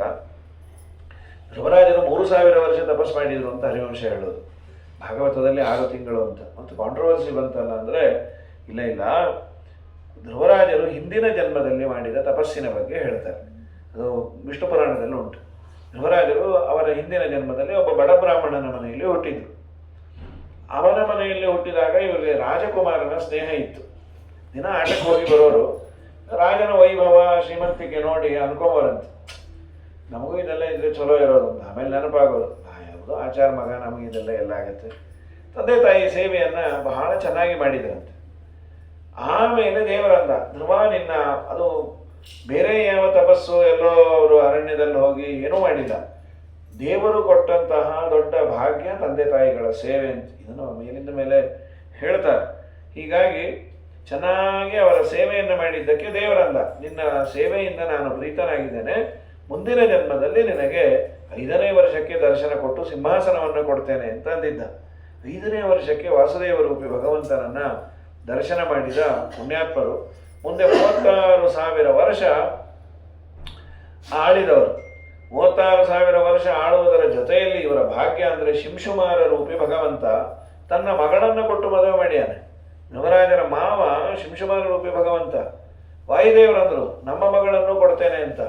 ಸೊ ಧ್ರುವರಾಜರ ಮಾವಂದ್ರು ಜೀವೋತ್ತಮ ಸರ್ವೋತ್ತಮನಾದ ದೇವರು ಅಂದರೆ ಎಂಥ ಭಾಗ್ಯ ರೀ. ನಮ್ಮ ಮಾವಂದ್ರೆ ಹೆಸರು ಸರ್ವೋತ್ತಮ, ರಾವ್ ಅಂದರೆ ಆನಂದ ಪಡ್ತೀವಿ. ಸಂಧ್ಯಾವಂದನ ಉದ್ಯಾಪನೆ ಮಾಡಿರ್ತಾರೆ ಸರ್ವಾಧಮರಾಯರವರು. ಹಾಗಾಗಿ ಈ ನಂತರದಲ್ಲಿ ಧ್ರುವನಿಗೆ ಇಲ್ಲಿ ಅವರ ಹೆಂಡತಿ ಹೆಸರು ಶಿಷ್ಟಿ ಅಂತ. ಅವನಿಗೆ ಸುಚ್ಚಾಯಿ ಅನ್ನೋ ಪತ್ನಿಯಲ್ಲಿ ರಿಪುಂಜಯ, ಧ್ರುವನ ವಂಶದಲ್ಲೇ ಶಿಷ್ಟಿ ಅಂತ ಒಬ್ಬ. ರಿಪುಂಜಯ, ಪುಣ್ಯ, ವೃಕಲ, ವೃಕತೇಜ ಅಂತ ಮಕ್ಕಳಾದರು. ಅಲ್ಲಿ ರಿಪು ಅನ್ನೋನಿಗೆ ಪುಷ್ಕರಿಣಿ ಅನ್ನೋ ಒಬ್ಬ ಹೆಂಡತಿ, ಅವಳಲ್ಲಿ ಚಾಕ್ಷುಷ ಅಂತ ಮಗನಾದ. ಇವನು ಮುಂದೆ ಚಾಕ್ಷುಷ ಮನ್ವಂತರದಲ್ಲಿ ಮರುಪದವಿಯನ್ನು ಆಳದವನು ಚಾಕ್ಷುಷ ಅನ್ನೋನು. ಆಮೇಲೆ ಅವನ ಇದೇ ವಂಶದಲ್ಲಿ ಅಂಗ ಅಂತ ಒಬ್ಬ ರಾಜ ಬಂದ. ಅವನ ಹೆಂಡತಿ ಸುನೀತ ಅಂತ. ಆ ಸುನೀತೆಯನ್ನು ಮದುವೆ ಆಗಿ ಒಂದು ಮಗನನ್ನು ಪಡೆದ, ವೇನ ಅಂತ, ಮಹಾಯೋಗ್ಯ. ಅವನು ನಯಷ್ಟವ್ಯಂ ನಹೋತವ್ಯಂ ನದಾತವ್ಯಂ ದ್ವಿಜಾಂ ಖಚಿತೆ. ಇದೇನು ಹೊಸದಲ್ಲ, ಈಗೆಲ್ಲ ಸ್ಲೋಗನ್ ಇದೆಯಲ್ಲ, ಬ್ರಾಹ್ಮಣರಿಗೆ ಏನು ಮಾಡಬೇಡ್ರಿ ಅವರಿಂದ ಆಯಿತು, ಇದು ಪುರಾಣ ಪ್ರಸಿದ್ಧವೇ. ವೇನನ ಕಾಲದಲ್ಲಿ ಒಬ್ಬ ಇದ್ದ, ಈಗೆಲ್ಲರೂ ವೇನ ಅಂಡ್ ಕಂಪನಿನೇ. ವೇನ ಹೇಳ್ದ, ನೀವು ಯಾರು, ನಾನೇ ದೇವರಿದ್ದಾಗ ದೇವರು ಅಂತ ಇಲ್ಲ, ನೀವೇನೇ ಯಜ್ಞ ಯಾಗ ಮಾಡೋದಾದರೂ ನನ್ನ ಹೆಸರಲ್ಲೇ ಮಾಡಿ, ನಯಷ್ಟವ್ಯಂ. ಅದನ್ನೇ ನಮ್ಮ ಶ್ರೀಪಾದರಾಜರಲ್ಲ, ದಾನವರು ಕಲಿಯುಗದಳ ಅವತರಿಸಿ ವೇನನ ಕುಮತವ ಬೋಧಿಸುವುದರಿತು, ಜ್ಞಾನಿತಾಪವಮಾನ ಭೂತೊಳದಳ ಅವತರಿಸಿ ಮಾನನಿಧಿ ಮಧ್ವಾಕ್ಯನೆಂದೆನಿಸಿದ ಅಂತ. ವೇನರಾಜನ ಮತ ಅಂದರೆ ನಾಸ್ತಿಕ, ದೇವರಿಲ್ಲ ದೇವರಿಲ್ಲ ದೇವರಿಲ್ಲ. ಈಗ ಒಂದು ರೀತಿ ಅದೇ ಆಗಿದೆಯಲ್ಲ. ಇವನು ನಯಸ್ತವ್ಯಂ ನ ಹೋತವ್ಯಂ, ಯಾರು ಯಜ್ಞ ಯಾಗ ಏನು ಮಾಡಬೇಡಿ ಅಂತ. ವಾಸ್ತವಿಕವಾಗಿ ಆದ ಸಂಗತಿ ಏನು ಅಂದರೆ, ಭಾಗವತ ತಾತ್ಪರ್ಯದಲ್ಲಿ ಬರೀತಾರೆ ಆಚಾರ್ಯ. ಭಾಗವತದ ಕಥೆಯಲ್ಲಿ ಈ ಅಂಗರಾಜನಿಗೆ ಮಕ್ಕಳಾಗಿರಲಿಲ್ಲ. ಅವನು ರಾಜಸೂಯ ಯಾಗ ಮಾಡಲಿಕ್ಕೆ ಹೋದ, ದೇವತೆಗಳು ಬರಲಿಲ್ಲಂತೆ. ಅಂದರೆ ಪ್ರಾಚೀನ ಕಾಲದಲ್ಲಿ ಕೇಳ್ತಾ ಇದ್ರೆ ಬೇರೆ ಯುಗಗಳಲ್ಲಿ ದೇವತೆಗಳೇ ಒಂದು ಆಹುತಿ ಸ್ವೀಕಾರ ಮಾಡಿ ಹೋಗೋರು. ಇಂದ್ರ ಯಸ್ವ ಅಂದರೆ ಇಂದ್ರದೇವರು ಬರೋರಂತೆ. ಈ ಇಂದ್ರ ಚಂದ್ರ ಯಾರ್ಯಾರು ಬರೋರು, ಈಗ ಹಾಕೋ ತುಪ್ಪಕ್ಕೆ ಅವರು ಸುದ್ದಿನೇ ಬೇಡ ಅಂತಾರೆ. ಕಲಿಯುಗದಲ್ಲಿ ದೇವತೆಗಳು ಬರೋದಿಲ್ಲ, ಬರೋ ಪುರೋಹಿತರು ಸಕಾಲಕ್ಕೆ ಬಂದರೆ ಸಾಕಾಗಿದೆ. ಇವನು ಯಜ್ಞ ಮಾಡಿದಾಗ ಯಾರೂ ಬರಲಿಲ್ಲ. ಕೇಳದ ಪುರೋಹಿತರನ್ನ, ಯಾರ ದೋಷ? ಅವ್ರು ಯಾರು ಬರ್ತಿಲ್ಲಲ್ಲ. ಅವ್ರು ಹೇಳಿದ್ರು ನಿನ್ನಲ್ಲೇ ದೋಷ ಇದೆ ಅಂತ. ಏನು ನನ್ನಲ್ಲಿ ದೋಷ? ನಿನ್ನಲ್ಲಿ ಇರುವ ದೋಷ ಏನು ಅಂತಂದರೆ ಮಕ್ಕಳಿಲ್ಲ. ನೀನು ಮಕ್ಕಳನ್ನು ಪಡೆದರೆ ಎಲಿಜಿಬಲ್ ಆಗ್ತಿ ರಾಜಸೂಯ ಯಾಗ ಮಾಡಲಿಕ್ಕೆ. ಹಾಗಾದರೆ ಏನು ಮಾಡಲಿ? ಪುತ್ರಕಾಮೇಷ್ಟಿ ಯಾಗ ಮಾಡುವಂತ ಪುತ್ರಕಾಮೇಷ್ಟಿ ಯಾಗವನ್ನು ಮಾಡಿದ. ಆಗ ಹುಟ್ಟಿದವನು ಇವನು ವೇನ. ಇಲ್ಲಿ ಮಧ್ವಾಚಾರ್ಯರು ಒಂದು 2-3 ಕ್ಲಾರಿಫಿಕೇಶನ್ ಅನ್ನು ಕೊಡ್ತಾರೆ ಭಾಗವತ ತಾತ್ಪರ್ಯದಲ್ಲಿ. ಹಾಗಾದರೆ ಮಕ್ಕಳಾಗದೇ ಇದ್ರೆ ದುರ್ಗತಿನಾ ಅಂತ ಒಂದು ಮೊದಲನೇ ಕ್ವಶನ್ನು. ಇಲ್ಲ, ಮಕ್ಕಳಿಗೂ ನಮ್ಮ ಸದ್ಗತಿಗೂ ಸಂಬಂಧ ಇಲ್ಲ ಅಂತ ಶ್ರೀಮದಾಚಾರ್ಯ ಒಂದು ಜಡ್ಜ್ಮೆಂಟ್. ಆಚಾರ್ಯರೇ ಹೇಳಿದ್ದಲ್ಲ, ಪುರಾಣದ ವಾಕ್ಯವನ್ನು ಕೊಡ್ತಾರೆ. ಅನಪತ್ಯೋಪಿ ಸದ್ಧರ್ಮ ಲೋಕದಿಂದ ಅತ್ರ ಸಂಶಯ. ಮಕ್ಕಳಿಲ್ಲದೆ ಇದ್ರು ನೀನು ಧಾರ್ಮಿಕನಾಗಿ ಬದುಕಿದರೆ ನಿನಗೆ ಪರಲೋಕದ ಬಾಧೆಯನ್ನು ಬಿಡಿಸಿಕೊಳ್ಳಬಹುದು, ಏನು ತೊಂದರೆ ಇಲ್ಲ. ಹಾಗಾದರೆ ಈ ನಿಯಮ ಮಧ್ವರಿಗೆ ಮಾತ್ರ ಗೊತ್ತೋ, ದೇವತೆಗಳಿಗೂ ಗೊತ್ತೋ? ಇಲ್ಲ, ದೇವತೆಗಳಿಗೂ ಗೊತ್ತು. ಮತ್ತೆ ಯಾಕೆ ಬರಲಿಲ್ಲ? ಅವರಾದರೂ ಬರಬೇಕಾಗಿತ್ತು, ಬೇಡ. ಋಷಿ ಮುನಿಗಳಾದರೂ ಇದನ್ನು ರೀಸನ್ ಆಗಿ ಕೊಡಬಾರ್ದಾಗಿತ್ತಲ್ವಾ? ಯಾಕೆ ಕೊಟ್ಟದ್ದು? ಶ್ರೀಮದಾಚಾರ್ಯರು ದೇವತೆಗಳು ಬರದೇ ಇರೋದಕ್ಕೆ ಕಾರಣ ಇವನಿಗೆ ಮಕ್ಕಳಿಲ್ಲ ಅಂತಲ್ಲ, ಇವನ ಮನೆಯಲ್ಲಿ ದೇವರ ವಿಶೇಷ ಸನ್ನಿಧಾನ ಇರುವಂತಹ ಪೃಥು ಅನ್ನೋನ ಅವತಾರ ಬೇಕಾಗಿತ್ತು. ಪೃಥು ಚಕ್ರವರ್ತಿಯ ಅವತಾರಕ್ಕೆ ಒಂದು ಪ್ರತಿಬಂಧಕ ಇತ್ತು. ಇವನು ಹಿಂದಿನ ಜನ್ಮದಲ್ಲಿ ಒಂದು ಶಿಶುಹತ್ಯೆಯನ್ನು ಮಾಡಿದ್ದ. ಆ ಶಿಶುಹತ್ಯೆಯ ಪಾಪದ ಪರಿಣಾಮ ಇವನಿಗೆ ಮಕ್ಕಳಾಗಿರಲಿಲ್ಲ. ಆ ಶಿಶುಹತ್ಯೆಯನ್ನು ಪರಿಹಾರ ಮಾಡಿಕೊಳ್ಳಲಿಕ್ಕೆ ಒಂದು ಯಜ್ಞವನ್ನು ಇವರು ಹೇಳಿದರು. ಇನ್ನೂ ಒಂದು ಆಚಾರ್ಯ ಹೇಳ್ತಾರೆ, ಶಿಶುಹತ್ಯೆ ಮಾಡಿದ್ದರ ಪಾಪದ ಪ್ರಾಡಕ್ಟೇ ವೇನ. ಪುತ್ರಕಾಮೇಷ್ಟಿಯಾಗ ಮಾಡಿದ್ದರ ಪ್ರಾಡಕ್ಟ್ ಯಾವುದು ಅಂದರೆ ಪೃಥು. ಆಚಾರ್ಯರು ಹೇಳೋದೇನೆಂದ್ರೆ, ಒಳ್ಳೆ ಕೆಲಸಕ್ಕೆ ಎಂದೂ ಕೆಟ್ಟ ಫಲ ಇಲ್ಲ, ಕೆಟ್ಟ ಕೆಲಸಕ್ಕೆ ಎಂದೂ ಒಳ್ಳೆ ಫಲ ಇಲ್ಲ. ದೇವರು ಯಾಮಾರೋದಿಲ್ಲ. ಇವನು ಯಾಗ ಮಾಡಿ ಅಂತೂ ಯಾಮಾರಿಸ್ಬಿಟ್ಟ ದೇವತೆಗಳನ್ನ, ಒಳ್ಳೆ ಮಗನ ಸರ್ವಥ ದೇವರು ಯಾಮಾರೋದಿಲ್ಲ. ಆಚಾರ್ಯ ಹೇಳ್ತಾರೆ, ನಾ ಸತೋ ವಿದ್ಯತೆ ಭಾವೋ ನಾ ಭಾವೋ ವಿದ್ಯತೆ ಸತ ಅಂತ ಗೀತೆಯಲ್ಲಿರುವ ಮಾತದು.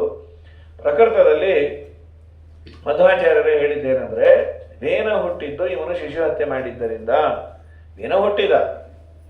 ಹಾಗಾಗಿ ನಮ್ಮ ಮಕ್ಕಳಿಗೂ ಮತ್ತೆ ನಮ್ಮ ಸದ್ಗತಿಗೂ ಖಂಡಿತ ಯೋಗ್ಯವಾದ ಮಕ್ಕಳಿದ್ದು ಅವರು ಹೋದ ಮೇಲೆ, ಅಂದರೆ ತಂದೆ ತಾಯಿ ತೀರಿಕೊಂಡ ಮೇಲೆ ಶ್ರಾದ್ದಾದಿಗಳನ್ನು ಮಾಡಿ ತರ್ಪಣಾದಿಗಳನ್ನು ಕೊಟ್ಟರೆ ಬಹಳ ಸಂತೋಷ.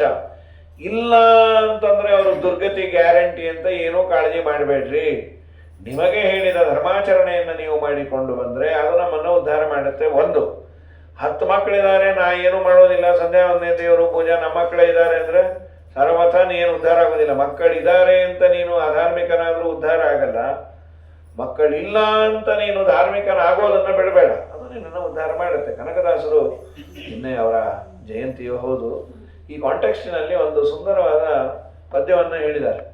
ಮಗನಿಂದೆ ಗತಿಯುಂಟೆ ಜಗದೊಳು ನಿಗಮಾರ್ಥ ಸಾರ ವಿಚಾರದಿಂದಲ್ಲದೆ, ಮಗನಿಂದೆ ಗತಿಯುಂಟೆ ಜಗದೊಳು ಪರಮ ದುಷ್ಟನಾಗಿ ಮರೆತು ಸದ್ಧರ್ಮವ ಗುರು ಹಿರಿಯರ ಸಾಧುಗಳ ನಿಂದಿಸಿ ಬೆರೆತು ಅನ್ಯ ಜಾತಿಯ ಪರನಾರಿಯರ ಕೂಡಿ ಹಿರಿಯರ ಜರಿದುತ ನರಕಕ್ಕೆ ಬೀಳುವ ಮಗನಿಂದೆ ಗತಿಯುಂಟೆ ಜಗದೊಳು. ಮತ್ತು ಯಾರಿಂದ? ನಿನಗೆ 4 ಮಕ್ಕಳು ಇದ್ದೇ ಇದ್ದಾರೆ ಅಂದರು, ಲಗ್ನ ಆಗಲಿ ಬಿಡಲಿ ಅವರನ್ನೇ ಬೆಳೆಸು. ಯಾರವರು? 4 ಕ್ವಾಲಿಟೀಸ್ ಅಂತ. ಸತ್ಯನೊಬ್ಬ ಪುತ್ರ, ಶಾಂತನೊಬ್ಬ, ದುರ್ವೃತ್ತಿ ನಿಗ್ರಹನೊಬ್ಬ, ಸಮಚಿತ್ತನೊಬ್ಬ, ಉತ್ತಮ 4 ಮಕ್ಕಳಿದ್ದ ಮೇಲೆ ಹೆತ್ತರೆ ಫಲವೇನು ಹೆರದಿದ್ದರೇನಯ್ಯ ಮಗನಿಂದೆ ಗತಿಯುಂಟೆ ಜಗದೊಳು. ಈ 4 ಜನನ ಬೆಳೆಸೋದು. ಸತ್ಯ, ಬದುಕಿದಾಗ ಸತ್ಯವನ್ನು ಆಡು. ಅವನೊಬ್ಬ ಮಗ ಶಾಂತ ಚಿತ್ತನಾಗಿರು, ಏನಾಗುತ್ತೋ ಅದಾಗತ್ತೆ. ಭಾಳ ತಲೆ ಕೆಡಿಸ್ಕೊಂಡು ಹಾಗಾದರೆ ಹೇಗೆ ಹೀಗಾದರೆ ಹೇಗೆ. ಹೇಗಾದರೂ ಈಗ 10 ರೂಪಾಯಿ ಪೆಟ್ರೋಲ್ ಇದ್ದಾಗ ನಾವು ಗಾಡಿ ಓಡಿಸ್ಬೇಕಾದ್ರೆ 10 ರೂಪಾಯಿ ಇತ್ತು ಪ್ರಾರಂಭದ ದಿವಸ, 100 ರೂಪಾಯಿ ಆಗುತ್ತಂತೆ. 100 ರೂಪಾಯಿ ಆದರೆ ಯಾರೂ ಗಾಡಿ ಮುಟ್ಟೋದೇ ಇಲ್ಲ ಅಂತ. ಈ ಗಾಡಿಗಳ ಸಂಖ್ಯೆ ಹೀಗೆ ಜಾಸ್ತಿ ಆಗಿದೆ. ಅದು 30-35 ಕೊಡುತ್ತೆ ಅಂತ ಬುಲೆಟ್ ಕೆಲವು ದಿನ ಬ್ಯಾನ್ ಆಗಿತ್ತು, ಓಡಿಸೋರು ತೊಗೊಂಡಿರಲಿಲ್ಲ. ಈಗ ಎಲ್ಲರೂ ಅದೇ ತೊಗೋತಾರೆ, ಬೇಕಾದಾಗಲಿ ತೊಗೋತೀವಿ. ಯಾಕೆ ಅಂದ್ರೆ ರೊಕ್ಕನೂ ಜಾಸ್ತಿ ಆಗಿದೆ. ಎಲ್ಲರಲ್ಲೂ ಇರೋದೇನೆಂದರೆ ಹೇಗೋ 4 ದಿನಕ್ಕೆ ಹೋಗ್ತೀವಿ, ಓಡಿಸೇ ಹೊಟ್ಟೋಗೋಣ ಅಂತ. ಹಾಗಾಗಿ ಯಾವ್ಯಾವ ಬಂಗಾರ ಭಾಳ ಜಾಸ್ತಿ ಆದರೆ ಮಾಡಿಸೋರೇ ಇಲ್ಲ ಅಂತ. ಜ್ಯುವೆಲರಿ ಶಾಪ್ ಹೀಗೆ ಭಾಳ ಮಾಡಿಸೋರೇ ಭಾಳ ಆಗಿದೆ. ಕಟ್ಟೋರು ಮನೆಯೆಲ್ಲ ಜಾಸ್ತಿ ಆದಮೇಲೆ ಕಟ್ಟೋರಾಗಿದ್ದಾರೆ. ಏನಾಗತ್ತೆ? ಶಾಂತನೊಬ್ಬ, ದುರ್ವೃತ್ತಿ ನಿಗ್ರಹನೊಬ್ಬ, ದುಷ್ಟ ಚಟಗಳನ್ನು ಬಿಡು. ಇದೊಂದು ಮಗು ಅಂತ. ಅದು ಯಾವುದು ಚಟ? ಜನರಲ್ ಆಗಿ ಚಟ ಅಂತ ಕನ್ಸಿಡರ್ ಆಗಿರೋದು ತುಟ ಸೇರೋದು, ಜೂಜಾಡೋದು. ಇದಲ್ಲದೆ ಒಳ್ಳೆ ಆಚಾರ ಮಂದಿಗೂ ಕೆಲವು ಚಟ ಇದೆಯಂತೆ. ಅದ್ಯಾವುದು ಆಚಾರ ಚಟ? ದೇವರಿಂದ ದೂರ ಆಗುವ ಮಾಧ್ಯಮಗಳಲ್ಲೂ ಚಟವೇ.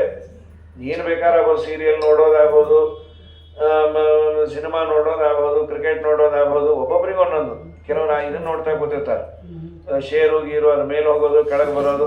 ಅದು ಗ್ರೀನ್ ಬಂದರೆ ಹೆಂಡತಿ ನೋಡು ನಿನ್ನೆ ಅಂದೆಲ್ಲ ಇವತ್ತು ಮೇಲೆ, ಅದು ಬಿಡ್ರಿ ಎಷ್ಟು ಮೇಲೆ ಹೋದ್ರು ನಾವು ಮೇಲ್ವರೆಗೂ ನೀವು ಮೇಲೆ ಹೋಗೋವರೆಗೂ ನೀವೇನು ಅದನ್ನು ತೆಗಿಯಂಗಿಲ್ಲ ಬಿಡಂಗಿಲ್ಲ. ದಿನ ಟಿ ವಿಲಿ ನೋಡಿ ಆನಂದ ಪಡ್ತಾರೆ. ಹಾಗಾಗಿ ಒಬ್ಬೊಬ್ಬರಿಗೆ ಒಂದೊಂದು. ನಮ್ಮ ಶ್ರೀಪಾದರಾಜರು ಅಂತಾರೆ, ದೇವರಿಂದ ದೂರ ಆಗಲಿಕ್ಕೆ 10 ಮಾಧ್ಯಮಗಳನ್ನು ದೇವರು ನಿನಗೆ ಕೊಟ್ಟ್ಯಾನೆ, ತನ್ನನ್ನು ಮರೆಸಿಕೊಳ್ತಾನೆ.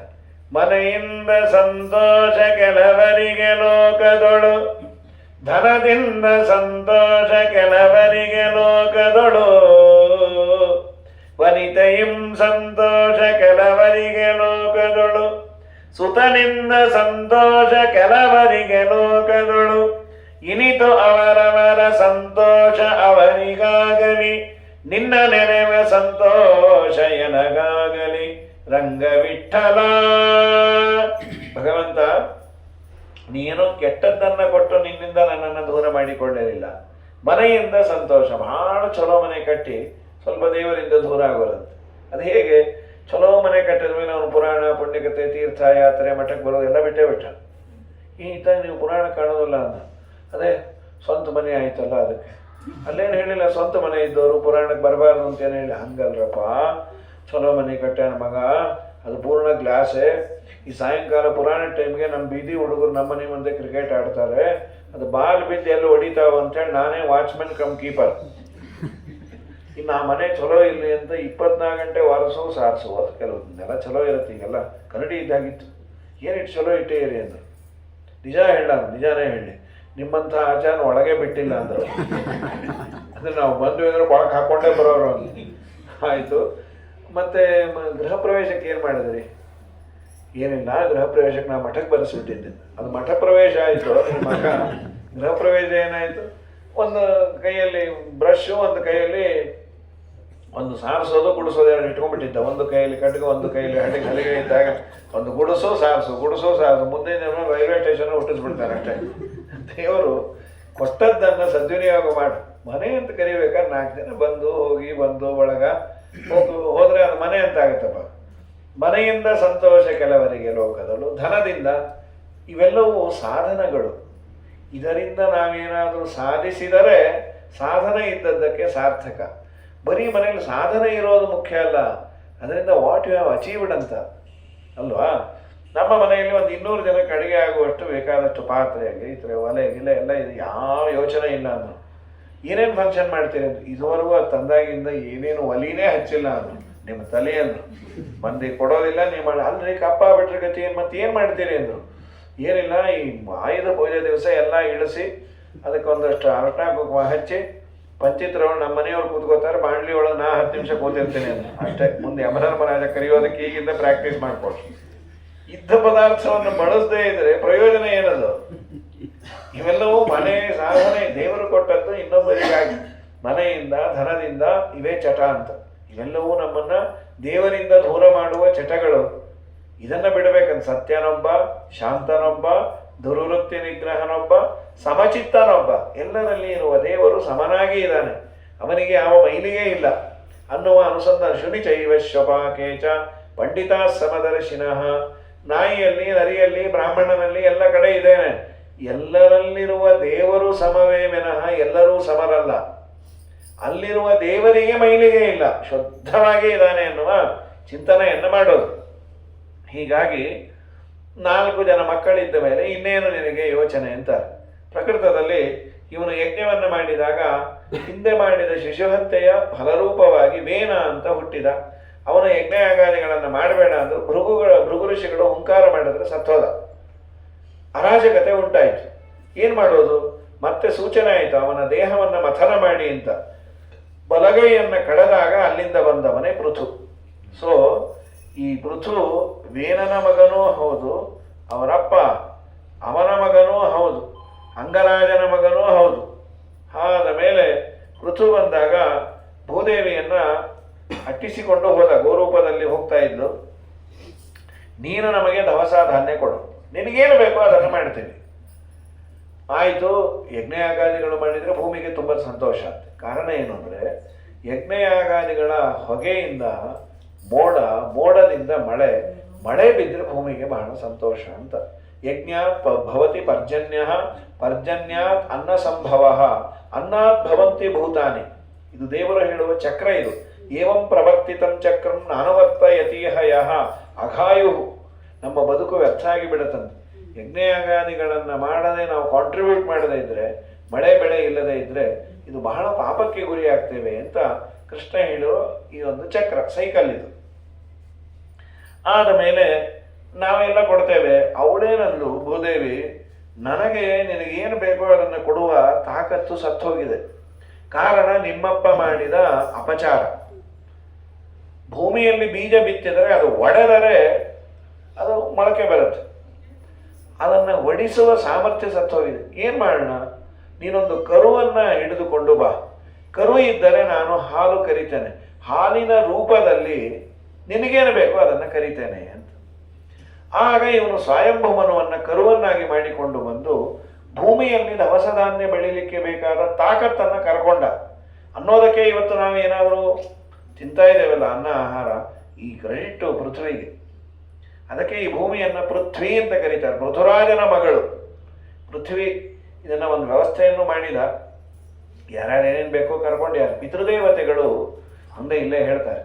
ಯಾಕೆ ಪಿತೃದೇವತೆ? ಸಾಮಾನ್ಯ ಶ್ರಾದ್ದದಲ್ಲಿ ಇದನ್ನು ಇಡಬೇಕಂತ, ರಜತ ಪಾತ್ರೆ, ಬೆಳ್ಳಿಯನ್ನು. ಹಿಂದೆಲ್ಲ ಬೆಳ್ಳಿ ತಮಗೆ ಭಾಳ ತ್ರಾಸು. ಯಾರೋ ಇಷ್ಟು ನೀಲಾಂಜನ ಕೊಟ್ಟು 750 ರೂಪಾಯಿ ನೀಲಾಂಜನ ಅಂತ. ಭಾಳ ತುಂಬ ಜಾಸ್ತಿ ಆಗಿದೆ ಬೆಳ್ಳಿ. ಯಾರಿಗೆ ಏನೋ ಒಂದು ಬಟ್ಟಲನ್ನಾದರೂ ಕೊಟ್ಟು ಶ್ರಾದ್ದವನ್ನು ಮಾಡಿ ಅಂತ. ಯಾಕೆ? ಒಬ್ಬೊಬ್ಬರು ಒಂದೊಂದು ಪಾತ್ರೆಯನ್ನು ತೆಗೆದುಕೊಂಡು ಬಂದರು. ಪಿತೃದೇವತೆಗಳು ಇದರಿಂದ ಕರೆದುಕೊಳ್ಳಬೇಕಾದರೆ ಬೆಳ್ಳಿ ಪಾತ್ರೆ ತೆಗೆದುಕೊಂಡು ಬಂದಿದ್ರಂತೆ. ಪಿತೃದೇವತೆಗಳಿಗೆ ಬೆಳ್ಳಿ ಪಾತ್ರೆ ಶ್ರೇಷ್ಠ ಅಂತ ಶ್ರಾದ್ದದಲ್ಲಿ ಅದನ್ನು ದಾನ ಧರ್ಮಾದಿಗಳನ್ನು ಕೊಡೋದು. ಇದಾದ ಮೇಲೆ ಪೃಥ್ವಿನ ವಿಶೇಷವಾಗಿ ರಾಜ್ಯವನ್ನು ಆಡಿದ. ಅದೇ ವಂಶದಲ್ಲಿ ಹವಿರ್ದಾನ ಅಂತ, ಅವನಿಗೆ ಪ್ರಾಚೀನ ಬರಿಹಿ ಅಂತ ಒಬ್ಬ ಮಗ. ಅವನು ಪ್ರಾಚೀನ ಅಂದರೆ ಪೂರ್ವ ದಿಕ್ಕು, ಬರಿಹಿಸ್ ಅಂದರೆ ದರ್ಭೆ. ಪೂರ್ವ ದಿಕ್ಕನ್ನೆಲ್ಲ ದರ್ಭೆ ಇಟ್ಟು ತುಂಬಿದ್ದಂಥವ್ರು, ಹೆಸರು ತಕ್ಕಾಗಿದ್ದ. ದರ್ಭೆ ಇಟ್ಟು ತುಂಬೋದು ಅಂದರೆ ಸ್ಟಾಕ್ ಅಲ್ಲ. ಯಜ್ಞ ಮಾಡಿ ಮಾಡಿ ಮಾಡಿ ಮಾಡಿ ಮಾಡಿ ಮಾಡಿ ಪೂರ್ವ ದಿಕ್ಕು ಮುಗಿದೋಯ್ತು. ಯಜ್ಞ ಮಾಡೋನು ಅದನ್ನು ತೆಗಿಲಿಕ್ಕೆ ಮತ್ತೆ ಟೈಮ್ ಇಲ್ಲ. ಮುಂದೆಂದ ಇನ್ನೊಂದು ಸ್ವಲ್ಪ ಮುಂದೆ ಬರೋದು. ಈಗ ಎಕ್ಸಾಂಪಲ್ ಹೇಳೋದು ಅಂದರೆ, ಈ ಮನೆಯವರು ಹೊರಗಾದಾಗ ಗಂಡಸರೇ ಅಡುಗೆ ಮಾಡಿಕೊಂಡು ಮಡೀಲಿ ಅಂತಂದರೆ ದಿನಕ್ಕೊಂದು ಪಾತ್ರೆ ದಿನಕ್ಕೊಂದು ಒಲೆಯಲ್ಲಿ ಮಾಡಿಬಿಡ್ತಾರೆ. ಅವ್ರಿಗೆ ತೊಳಿಲಿಕ್ಕೆ ಟೈಮ್ ಇರಲ್ಲ, ಎಂದಿನಗೊಮ್ಮ ಮಾಡಲಿಕ್ಕೆ ಟೈಮ್ ಇರಲ್ಲ. ಅವ್ನು ನೀರು ಹಾಕ್ಕೊಂಡು ಒಳಗೆ ಬರಬೇಕಾದ್ರೆ ತೊಳ್ಕೊಂಡಾದ್ರೂ ಬರಬೇಕು, ಇಲ್ಲ ತುಳ್ಕೊಂಡಾದ್ರೂ ಬರಬೇಕು. ಈಗ ಅಲ್ಲಿಂದ ಅಲ್ಲಿ ಅಲ್ಲೊಂಚೂರು ಎಲ್ಲ ಪಾತ್ರೆನೂ ಆಗಿರತ್ತೆ. 4 ದಿನದ ಅರಿಯರ್ಸ್ ಪ್ರಾಣ ಹೋಗುತ್ತೆ ಈ ಮಡಿವಂತರ ಮನೇಲಿ. ಈಗ ಅದಕ್ಕೆ ಎಲ್ಲವೂ ಹೋಗೇ ಬಿಟ್ಟಿದೆ ಕೃಷ್ಣಾರ್ಪಣ. ಇಲ್ಲ ಅಂದರೆ ಈ ತ್ರಾಸೇ ಬೇಡ ಅಂತ ತರಿಸ್ಕೊಂಡ್ಬಿಡ್ತಾರೆ ಅಂಥವ್ರು. ತಂದದ್ದಕ್ಕೇನು ದೋಷ ಇಲ್ಲ ಅಂತ ಹೇಳಿ ಸ್ವಿಗ್ಗಿಯಿಂದ ಹೋಗಿ ಟೊಮೆಟೊ ಗೊಜ್ಜು, ಇವ್ರಿಗೂ ತ್ರಾಸಿಲ್ಲ ಅವ್ರಿಗೂ ತ್ರಾಸಿಲ್ಲ ಅಂತ ಸರ್ವ ತಗೋಸೋ ತರಬಾರ್ದು. ಮತ್ತು ಆಚಾರ್ಯ ಹೇಳಿದ್ದಾರೆ ಅನ್ಕೋಬೇಡ್ರಿ, ಮಾಡ್ತಾರೆ ಅಂತ ಹೇಳಲಿಕ್ಕತ್ತಿರೋದು ಬೇಡ ಅಂತ ಹೇಳಿದ್ರು. ಆದಮೇಲೆ ಈ ಪ್ರಾಚೀನ ಬರಿಹಿ ಅಂಥ ಅಷ್ಟು ಯಜ್ಞ ಮಾಡಿದ ಪುಣ್ಯಾತ್ಮ ಅನ್ನೋ ದೃಷ್ಟಿಯಲ್ಲಿ ಅವನಿಗೆ ಪ್ರಚೇತಸರು ಅಂತ 10 ಜನ ಮಕ್ಕಳು, ಪ್ರಾಚೀನ ಬರಿಯ ಮಕ್ಕಳು. ಆ 10 ಮಕ್ಕಳನ್ನು ವಿಶೇಷವಾಗಿ ತಪಸ್ಸು ಮಾಡಲಿಕ್ಕೆ ಕಳಿಸ್ದ. ಆದ ಮೇಲೆ ಅವರು ವಾರ್ಕ್ಷಿ ಅಂತ ಚಂದ್ರ ಸಾಕಿದ ಒಬ್ಬ ಮಗಳನ್ನು ಮದುವೆ ಆದರು. ಕಂಡು ಅನ್ನೋ ಋಷಿಯ ಮಗಳವಳು. ನಾವೆಲ್ಲ ಬ್ರಹ್ಮಭಾರ ಸ್ತೋತ್ರ ಹೇಳ್ತೇವೆ ದೇವರ ಪೂಜೆಯಲ್ಲಿ. ಬ್ರಹ್ಮಭಾರ ಸ್ತೋತ್ರ ಶ್ರೀ ಕಂಡು ಋಷಿ ವಿಶ್ವೇ ದೇವ ದೇವತಾ ವಿಷ್ಣು ಛಂದ ಪೂಜಾಧಿಕಾರ ಸಿದ್ಧರ್ಥೆ ಜಪೇ ವಿನಿಯೋಗ. ಈ ಕಂಡು ಋಷಿಗಳ ಏನಾಯ್ತು, ವಿಷ್ಣು ಪುರಾಣದಲ್ಲಿ ಬರುವ ಗಾಥೆ ಅದು, ವಿಷ್ಣು ಪುರಾಣದ್ದೇ. ಬ್ರಹ್ಮಪಾಲ ಸ್ತೋತ್ರವು ವಿಷ್ಣು ಪುರಾಣದ್ದೇ ಅದು. ಕಂಡು ಋಷಿಗಳು ಸಿಕ್ಕಾಪಟ್ಟೆ ತಪಸ್ಸು ಮಾಡಿದಾಗ ಇಂದ್ರದೇವರಿಗೆ ಸ್ವಲ್ಪ ಭಯ. ಯಾರೇ ತಪಸ್ಸು ಮಾಡ್ತಾರೆ ಅಂದರೆ ನನ್ನ ಪೋಸ್ಟ್ಗೆ ಎಲ್ಲಿ ಕೂತು ಬರುತ್ತೋ ಅಂತ ತಪಸ್ಸು ಹಾಳು ಮಾಡ್ಲಿಕ್ಕೆ ಬರ್ತಾರೆ. ಅವಳು ಯಾವುದೋ ಅಪ್ಸರಾಸ್ತ್ರೀನ ಕೊಟ್ಟು ಕಳಿಸಿದ್ರು. ಅವಳು ಇವ್ರ ಜೊತೆ ನೋಡಿದ್ರು, ಆ ಋಷಿಗಳು ಚೆನ್ನಾಗಿದ್ದು ಅವಳ ಜೊತೆ ಇದ್ದರು. ಅವಳು ಆಗಾಗ ಹೋಗ್ತೀನಿ ಅಂದರೆ ಬೇಡ ಬೇಡ ಬೇಡ ಅಂತ ಇದ್ರು. ಒಂದಿನ ಆಯ್ತು ಹೋಬಾ ನಿನ್ನ ಜೊತೆ ಇದ್ದು ಇವತ್ತು ಸಾಯಂಕಾಲದ ಸಂಧ್ಯಾ ಒಂದೇ ತಡ ಆಯಿತು ಅಂದರು. ಯಾವತ್ತಿನ ಸಾಯಂಕಾಲ ಅಂದರು, ನೀನು ಈ ಬೆಳಗ್ಗೆ ಬಂದಿದ್ದಲ್ಲ. ಅವಳಂದು ನಾನು ಬಂದು 806 ವರ್ಷ 6 ತಿಂಗಳು 6 ದಿವಸ ಆಯಿತು ಅಂದರು. 806 ವರ್ಷ ನಿನ್ನ ಜೊತೆ ಇದ್ದದ್ದು ನನಗೆ 1 ದಿವಸದಂತೆ ಹೋಯಿತು. ಅನ್ಯಾಯ. ಇಷ್ಟು ದಿವಸ ದೇವರಿಲ್ಲ, ಪೂಜಾ ಇಲ್ಲ, ಪುರಸ್ಕಾರ ಇಲ್ಲ, ನೀವು ಹೊರಡು ಅಂದು. ಹೋಗ್ತೇನೆ ಅಂದು. ಅವಳು ಹೋಗಬೇಕಾದರೆ ಗರ್ಭಿಣಿಯಾಗಿದ್ದು. ಆ ಗರ್ಭವನ್ನು ದೇವಲೋಕಕ್ಕೆ ತೆಗೆದುಕೊಂಡು ಹೋಗೋದು ಬೇಡ ಅಂತ ಗರ್ಭವನ್ನು ತೆಗೆದು ಒಂದು ಮರದಲ್ಲಿ ಇಟ್ಟು ಹೊಟ್ಟೋದು. ಒಂದು ಹೆಣ್ಣು ಕೂಸಾಯಿತು. ವೃಕ್ಷದಲ್ಲಿ ಹುಟ್ಟಿದ್ದರಿಂದ ಅವಳ ಹೆಸರು ವಾರಕ್ಷಿ ಅಂತ, ಮಾರೀಷ ಅಂತಾನೂ ಅವಳಿಗೆ ಹೆಸರಿದೆ. ಅಂತೂ ಆದಮೇಲೆ ಚಂದ್ರ ಅದನ್ನು ಬೆಳೆಸ್ದ. ಈ ಚಂದ್ರ ಇವರೆಲ್ಲ ತಪಸ್ಸು ಮಾಡಿ ಎಲ್ಲ ಸುಡ್ತಾ ಇದ್ರು, ಗಿಡ ಮರ ಸುಡಬೇಡ್ರಿ ಅಂದಾಗ ಅವ್ರು ಸುಮ್ಮನಿರಬೇಕು ಅಂತ ಇವಳನ್ನು ಕೊಟ್ಟು ಲಗ್ನ ಮಾಡ್ತೀನಿ ಅಂದ. ಈ ಹುಡುಗಿನ ಚೆನ್ನಾಗಿದ್ರು, ಲಗ್ನ ಆಗ್ತೀವಿ, ಆದರೆ ನಮ್ಗೆ ವರದಕ್ಷಿಣೆ ಬೇಕು. ಏನು ಬೇಕು? ಇವರಪ್ಪ ಸ್ತೋತ್ರ ಮಾಡಿ ನನ್ನ ಬ್ರಹ್ಮಪಾಲ ಸ್ತೋತ್ರ, ಅದನ್ನು ಉಪದೇಶ ಮಾಡು ಅಂದರು. ಶುರುವಾಗೋದೇ ಅದು. ಪ್ರಚೇತ ಸೌಚು ಬ್ರಹ್ಮಪಾಲಂ ಮನೆ ಶೋತಂ ಇಚ್ಛಾಮಹ ಪರಮಂ ಸ್ತವಂ. ಬ್ರಹ್ಮಪಾಲ ಸ್ತೋತ್ರವನ್ನು ನಮಗೆ ಹೇಳು. ಸೋಮವಾಚ ಅಪಾರಂ ಪರಂ ವಿಷ್ಣುರನಂತ ಪಾರ ಅಂತ. ಏನು ಅದರ ಉದ್ದೇಶ ಅಂದರೆ 806 ವರ್ಷ 6 ತಿಂಗಳು ಅವರೇನು ತಪಶ್ಚರ್ಯವನ್ನೆಲ್ಲ ಕಳ್ಕೊಂಡಿದ್ರು. ಆ ಅರಿಯರ್ಸನ್ನೆಲ್ಲ ಮಾಡಿದ್ದು ಯಾತರಿಂದ ಈ ಬ್ರಹ್ಮಪಾಲ ಸ್ತೋತ್ರ ಪಠನೆ ಮಾಡಿದ್ದ ಪಾಪ ಎಲ್ಲ ಪರಿಹಾರ ಆಯ್ತಂತೆ. ನಾವು ದೇವರ ಪೂಜೆಯನ್ನು ಮಾಡಲಿಕ್ಕೆ ಪ್ರತಿನಿತ್ಯ ಎಲಿಜಿಬಿಲಿಟಿಯನ್ನು ಸಂಪಾದನೆ ಮಾಡೋದು. ಪೂಜಾ ಮಾಡಿ ಬಿಟ್ಟ ಮೇಲೆ ಮತ್ತು ಮಾರನೇ ದಿನಕ್ಕೆ ಎಲಿಜಿಬಿಲಿಟಿ ಹೋಗಿರುತ್ತಂತೆ. ಸೊ ಇವತ್ತಿನ ಲ್ಯಾಂಗ್ವೇಜಲ್ಲಿ ಹೇಳೋದಾದರೆ ನೀನು ಪೂಜಾಕ್ಕೆ ಲಾಗಿನ್ ಆಗಬೇಕಾದ್ರೆ ಬ್ರಹ್ಮಪಾಲ ಸ್ತೋತ್ರ ಬರಲೇಬೇಕು. ಅದು ಬಂದರೆ ಲಾಗಿನ್ ಆಗ್ಬೋದು, ಇಲ್ಲ ಅಂದರೆ ಲಾಗಿನ್ ಆಗೋದಿಲ್ಲ. ಏನು ಇಷ್ಟು ಮೂರು ಇದಿದೆ, ಪದ್ಯ ಇದೆ. ಇದಾದ ಮೇಲೆ ಕಂಡು ಋಷಿಗಳ ಆ ಮಗಳನ್ನು ಮದುವೆ ಆದರು, ಮಾರೀಷೆಯನ್ನು. ಆ ಮಾರೀಷ ಅಥವಾ ವಾರಕ್ಷಿ ಅಂತ ಎರಡು ಉಂಟು. ನಂತರದಲ್ಲಿ ಅವಳಲ್ಲಿ ದಕ್ಷ ಪ್ರಜಾಪತಿ ಹುಟ್ಟಿದ. ಈ ರುದ್ರದೇವರ ಮಾವ ಡಿಮೋಷನ್ ಆಯಿತು, ರುದ್ರದೇವರನ್ನು ತಿರಸ್ಕಾರ ಮಾಡಿದ್ದಕ್ಕೆ. ನಂತರದಲ್ಲಿ ಯಮಧರ್ಮರಾಜನಿಗೆ ದಕ್ಷನಿಗೆ ಇವರಲ್ಲಿ ಮಕ್ಕಳಾದರು, 60 ಹೆಣ್ಣು ಮಕ್ಕಳಾದರು. ಆ 60 ಹೆಣ್ಣು ಮಕ್ಕಳನ್ನು ಚಂದ್ರನಿಗೆ 27 ಕೊಟ್ಟು ಮದುವೆ ಮಾಡಿದ. ಭೂತ ಅಂಗಿರ ಕೃಷಾಶ್ವರಿಗೆ 2 ಕೊಟ್ಟ. ದದೋಷ ದಶಧರ್ಮಾಯ 10 ಜನರನ್ನು ಯಮಧರ್ಮರಾಜನಿಗೆ, ಕಶ್ಯಪರಿಗೆ 17 ಜನರನ್ನು ಕೊಟ್ಟು ಮದುವೆ ಮಾಡಿದ. ಈ ಕಶ್ಯಪರ ಮನೆಯಲ್ಲೇ ಎಲ್ಲ ಹುಟ್ಟಿದ್ದು. ದೇವತೆಗಳು, ರಾಕ್ಷಸರು, ಮನುಷ್ಯರು, ಪಕ್ಷಿ ಎಲ್ಲವೂ ಅವ್ರ ಮನೇಲಿ. ಹಾವು ಅವ್ರ ಮನೇಲೆ, ಪಕ್ಷಿನೂ ಅವ್ರ ಮನೇಲೆ, ಕಶ್ಯಪರ ಸಂತಾನ. ಅದಕ್ಕೆ ಈ ಕೆಲವು ಮಹಾನುಭಾವರು ಇಷ್ಟು ವೈರಾಗ್ಯ, ಗೋತ್ರ ಮರೆತು ಬಿಟ್ಟಿರ್ತಾರೆ. ನಿಮ್ಮ ಗೋತ್ರ ಯಾವುದು ಎಲ್ಲ ಬಿಟ್ಟುಬಿಟ್ಟು ಏನು ಆಚಾರ್ಯ ಅಂತ, ಇನ್ನು ಮಗ ಕೆಟ್ಟ ಗೋತ್ರ ಯಾರು ಬಿಟ್ಬಿಟ್ಟಿದಿ. ಸರಿ, ಮತ್ತೆ ಏನಾದರೂ ಒಂದು ಹೇಳಬೇಕಲ್ಲ, ಇನ್ನೇನು ಶಾಂತ ಪಿಂಡ ಇಡಬೇಕು, ಗೋತ್ರ ಇವ್ರು ಮರೆತು ಬಿಟ್ಟಿದ್ದ. ಕಾಶ್ಯಪ ಅಂತ ಹೇಳೋದು ಏನೋ ಒಂದು ಕನೆಕ್ಷನ್ ಅಂತೂ ಇರುತ್ತೆ. ಯಾವುದೋ ಜನ್ಮದ ಪ್ರಾಣಿ ಆದರೆ ಅವ್ರ ಮಗು ಅಂತೂ ಆಗಿರ್ತಿ, ಇಡು ಅಂತ ಹೇಳಿ ಕಾಶ್ಯಪ ಅಂತ ಹೇಳ್ತಾರೆ. ಅಂಥೇಳಿ ಬಿಡಬಾರ್ದು, ಗೋತ್ರ ಮರಿಬಾರ್ದು. ನಂತರದಲ್ಲಿ ದೇವತೆಗಳು, ಋಷಿಗಳು ಎಲ್ಲರೂ ಇವ್ರ ಮನೆಯಲ್ಲೇ ಹುಟ್ಟಿಯಾರ. ಆ ನಂತರದಲ್ಲಿ ಇಲ್ಲಿ ಒಂದು ಕಥೆಯನ್ನು ಹೇಳ್ತಾರೆ. ಈಗ 60 ಜನ ಹೆಣ್ಣು ಮಕ್ಕಳನ್ನು ಪಡೆಯುವ ಮುಂಚೆ ದಕ್ಷ ಪ್ರಜಾಪತಿ 10,000 ಮಕ್ಕಳನ್ನು ಪಡೆದ. ಹರಿಯೇಶ್ವರು ಅಂತ ಅವ್ರ ಹೆಸರು. ಈ 10,000 ಇಡೀ ಬ್ಯಾಚ್ಗೆ ಹೆಸರು ಹರಿಯೇಶ್ವರ ನಂಬರ್ 1, 2, 3 ಅಂತ. 10,000 ಹೆಸರು ಹೇಳೋದೇನು ಪ್ರಾಣ ಹೋಗುತ್ತೆ ರೀ. ಅದು ಇದಿರಬೇಕದು. ಈಗೆಲ್ಲ ಪ್ರಾಸ ಇರಬೇಕು. ಪ್ರಾಸ ಇರ್ಲಿಕ್ಕೆ ಈಗ ಒಂದೇ ಇರುತ್ತೆ ಅಂದ್ಕೊಳ್ರಿ. ಹಿಂದೆಲ್ಲ 2, 3 ಇದ್ದರೆ ಪ್ರಾಸ ಇಡೋರು. 1, 2 ಹೇಳೋರು. ಪಾಪ ಒಬ್ಬನಿಗೆ ನಿಧಾನಕ್ಕೆ ಮಕ್ಕಳಾಯಿತು, ಒಂದು ಮಗು ಆಯಿತು. ಭಾಳ ಆನಂದ, ಉಲ್ಲಾಸ್ ಅಂತ ಹೆಸರಿಟ್ಟ. ಭಾಳ ಆನಂದ ಆಗಿತ್ತು, ಉಲ್ಲಾಸ್ ಅಂತ. ಅದಾದಮೇಲೆ ಇನ್ನೊಂದು ವರ್ಷಕ್ಕೆ ಇನ್ನೊಂದು ಆಗೋಯ್ತು, ವಿಕಾಸ್ ಅಂತ ಇಟ್ಟ. ಸಂಸಾರವು ಬೆಳೀತು, ಮಗುವೂ ಆಗಿತ್ತು. ಅದರ ಮೇಲೆ ಇನ್ನೊಂದಾಯಿತು, ಇನ್ನೊಂದು ವರ್ಷಕ್ಕೆ ಕಲಾಸ್ ಅಂತ ಇಟ್ಟ. ಇನ್ನು ಮಕ್ಕಳ ನಾನೂ ಕಲಾಸು, ಈಗ ನನಗೂ ಕಲಾಸ್ ಅಂತ ಹೇಳಿ ಸಕಾರ ಪ್ರಾಸ, ಉಲ್ಲಾಸ, ವಿಕಾಸ, ಕಲಾಸ ಅಂತ. ಹೀಗಾಗಿ ಈ 10,000 ಇಡೀ ಆ ಮಕ್ಕಳ ಬ್ಯಾಚಿಗೆ ಹೆಸರು ಹರಿಯೇಶ್ವರು ಅಂತ. ಈ ನಾರದರು ಬಂದು ಎಲ್ಲರಿಗೂ ಉಪದೇಶ ಮಾಡಿದ್ದಕ್ಕೆ ಸನ್ಯಾಸ ತೊಗೊಂಡ್ಬಿಟ್ರು. 10,000 ಜನ ಸನ್ಯಾಸಿಗಳಾದರು. ಈ ಅಪ್ಪನಿಗೆ ಬೇಜಾರಾಯಿತು. ಅಲ್ಲೋ ಪೀಠಾಧಿಪತಿಗಳಾದರೆ ಪಾದಪೂಜೆ ಹುಟ್ಟುತ್ತಾವಪ್ಪ, ಈ ಬಿಡಿ ಸನ್ಯಾಸಿಗಳನ್ನು ಕೇಳೋರು ಯಾರೋ ಇಲ್ಲ. ನಾವು ವೈರಾಗ್ಯ ಬಂತು. 1,000 ಮಕ್ಕಳನ್ನು ಪಡೆದ ಶಬಲಾಶ್ವರು ಅಂತ. ಯಥಾ ಪ್ರಕಾರ ನಾರದರ ಉಪದೇಶ ಅವರು ಸನ್ಯಾಸಿಗಳಾದರು. ಈ ನಾರದರು ಗಂಡು ಮಕ್ಕಳನ್ನು ಪಡೆದ್ರೆ ಇವರು ಸನ್ಯಾಸ ಕೊಡಿಸೋದೆ ಅಂತೇಳಿ ಬೇಡ ಬೇಡ ಅಂತ 60 ಜನ ಹೆಣ್ಣು ಮಕ್ಕಳನ್ನು ಪಡೆದ. ಈ ಹೆಣ್ಣು ಮಕ್ಕಳನ್ನು ಪಡಿಬೇಕಾದ್ರೆ ಇವ್ರ ಮನಸ್ಥಿತಿ ಹೇಗಿತ್ತು? ಸಾಮಾನ್ಯವಾಗಿ ಹೆಣ್ಣು ಮಕ್ಕಳು ಅಂದ್ರೆ ಏನೋ ಬೇಜಾರಿ ಅಂತ ಸರ್ವಥ ಇಲ್ಲ ಅಂತ ಸತ್ಯಧರ್ಮ ತೀರ್ಥರು ಭಾಗವತಕ್ಕೆ ವ್ಯಾಖ್ಯಾನ ಮಾಡ್ತಾರೆ ಅಂತ. ಪುತ್ರ ಶತಗುಣಂ ಪುತ್ರಿ, ಗಂಡು ಮಗು ಆಗಿದ್ದಕ್ಕಿಂತ 100 ಪಟ್ಟು ಹೆಚ್ಚಿನ ಪುಣ್ಯ ಹೆಣ್ಣಾದ್ರಂತೆ. ಆದರೆ ಅಂದ್ರು. ಈ ಆದರೆ ಅನ್ನೋದೇ ತ್ರಾಸು.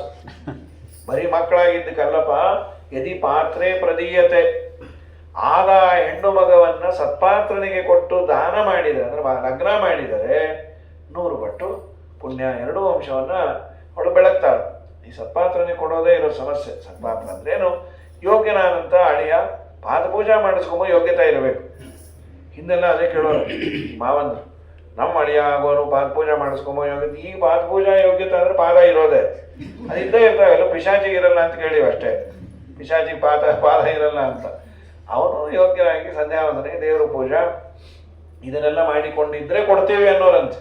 ಈಗ ಅದೇ ಮೈನಸ್. ಈಗ ಅಪ್ಪಿ ತಪ್ಪಿ ಹುಡುಗ ಸಂಧ್ಯಾ ವಂದನೆ ದೇವ್ರ ಪೂಜೆ ಮಾಡ್ತಾರೆ ಅಂದ್ರೆ ಮಾಡ್ಕೊಂಡೇ ಇರಲಿ ಅಂದ್ಬಿಟ್ಟು ಹೊಟ್ಟೋಗ್ತಾರ. ಹಾಗಾಗಿ ಮದುವೆಯನ್ನು ಮಾಡಿಕೊಟ್ರು.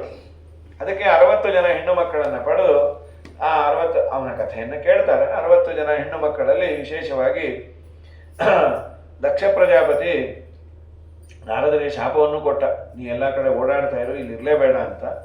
ನಂತರದಲ್ಲಿ ಈ ಯಮಧರ್ಮರಾಜನಿಗೆ ಏನು ಮಕ್ಕಳನ್ನು ಕೊಟ್ಟಿಯಾನೆ, ಹೆಣ್ಣು ಮಕ್ಕಳನ್ನು, ಅವರಲ್ಲಿ ಆದ ಮಕ್ಕಳಲ್ಲಿ ವಿಶೇಷವಾಗಿ ಅವರ ಹೆಸರನ್ನು ಹೇಳಿ ಹುಟ್ಟಿದ ಮಕ್ಕಳು ಒಂದೊಂದಕ್ಕೆ ಹೆಡ್ ಆಫ್ ದಿ ಡಿಪಾರ್ಟ್ಮೆಂಟು ಮುಹೂರ್ತ ಅಂತ ಒಬ್ಬಳನ್ನು ಅವಳಲ್ಲಿ ಹುಟ್ಟಿದವರು ಮುಹೂರ್ತಕ್ಕೆ ಅಭಿಮಾನಿ ದೇವತೆಗಳಂತೆ.